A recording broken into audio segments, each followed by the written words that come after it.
안녕하세요. 작년에 파혼한 30대 여자입니다. 아무에게도 못했던 이야기를 오늘은 여기에 털어놓고 싶어서 이렇게 글을 적습니다. 저는 그때 중소기업 회계팀에서 근무하고 있었습니다. 연봉은 4천 정도로 적지 않고 회사의 복지도 좋아서 만족하고 다니고 있었어요. 그러다 거래처 직원인 약혼남을 만나게 되었습니다.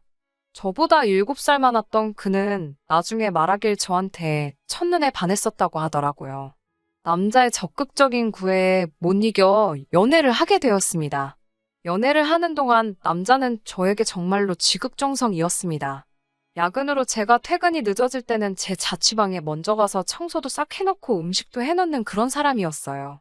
남자는 이미 결혼 정년기가 지났을 때라서 하루빨리 결혼하고 싶다고 하더라고요.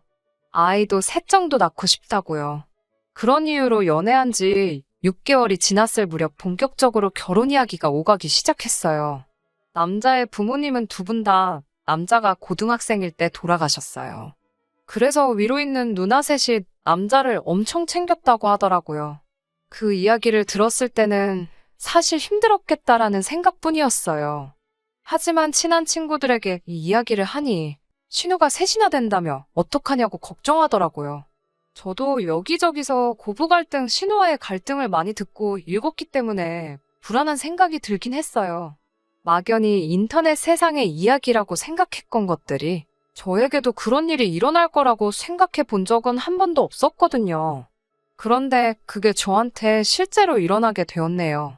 나중에 들은 바로는 한 번도 여자에 관심을 보이지 않던 막내가 갑자기 결혼을 하겠다고 해서 가족들이 엄청 놀랐었다고 해요. 하지만 제 기억에서 그 사람들이 보인 관심은 좋은 것과는 거리가 멀었습니다. 처음 인사를 드리러 간 날이었어요. 자매들이 모여 앉아서 TV를 보고 있더라고요. 제가 안녕하세요 라고 인사를 했지만 아무도 들은 척 해주지 않았어요. 다 같이 모여 앉아서 TV를 보며 깔깔대고 있을 뿐이었고요. 저를 없는 사람 취급하는 기분이었어요. 게다가 둘째 누나가 감자탕을 끓였다며 앞앞에 한 그릇씩 퍼주더라고요. 그런데 제 거에는 정말 국물 한 국자하고 뭉개진 감자 한 덩이가 있을 뿐이었어요. 제가 좀 더 주세요라고 말하자 야 저기 있잖아 가서 네가 퍼먹으라고 하는 거예요. 순간 야라는 호칭에 제 귀를 의심했지만 다른 사람들이 아무 반응도 없길래 저는 한마디도 못했습니다. 아무튼 좀 더 국을 풀려고 냄비에 갔는데 냄비엔 찌꺼기밖에 없더라고요. 음식이 코로 들어가는지 입으로 들어가는지도 모르겠는 식사를 마치고 남자 가족들과 앉아서 TV를 보고 있는데 이번엔 셋째 누나가 맥주 한 잔 먹고 싶다 그러는 거예요. 그러더니 저한테 너도 마실 거냐고 묻더라고요. 저는 그래도 저한테도 말을 걸었다고 그게 반가워서 네 저도 마시겠다고 했죠.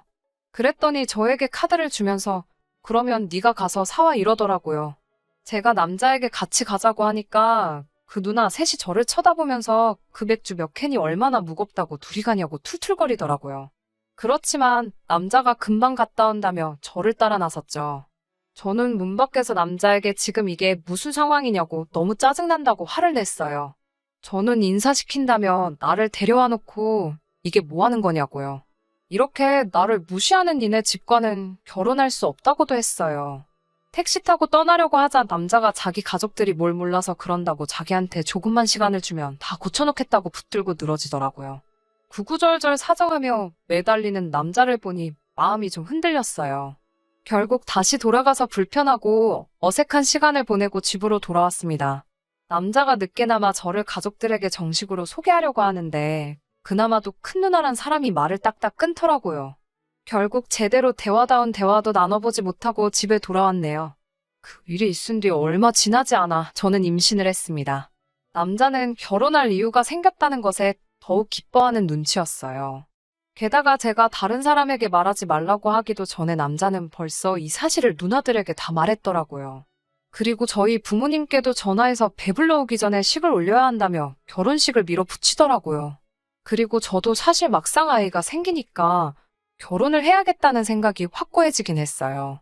저도 아이를 너무 좋아해서 유치원 선생님 되는 게 꿈이었을 정도였으니까요.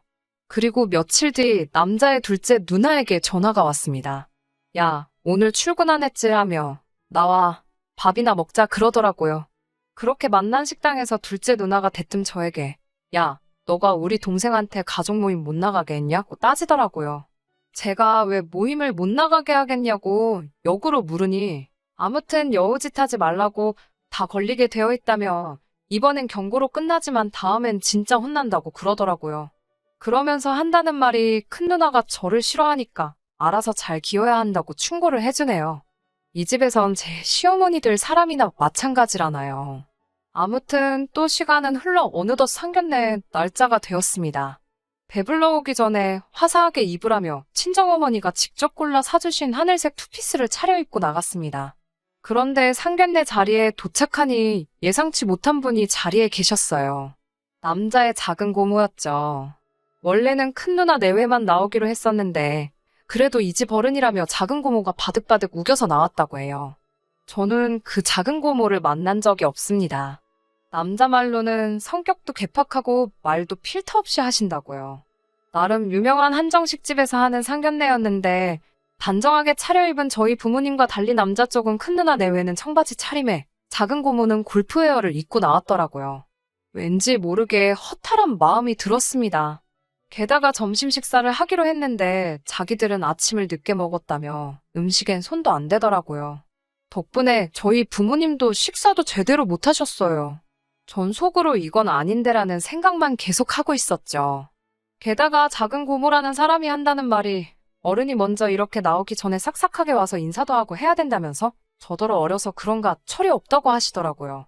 그러자 친정 아버지가 아직 많이 부족하니까 잘 가르쳐 주시라고 하셨어요. 그러더니 큰 누나라는 사람도 말을 보태더라고요. 원래 수더분한 올케를 보고 싶었는데 너무 여우에다가 당돌하다며 집안 분위기 흐릴까 걱정이라고 잘 가르쳐서 보내달라고요. 결정적으로 혼수 이야기가 나오면서 사단이 나고 말았습니다. 저희는 둘 다 일단 허례허식 없는 결혼식을 하는데 동의한 상황이었어요. 그건 남자의 누나도 동의한 일이었고요. 집도 결혼식도 반반씩 하자는 거였죠.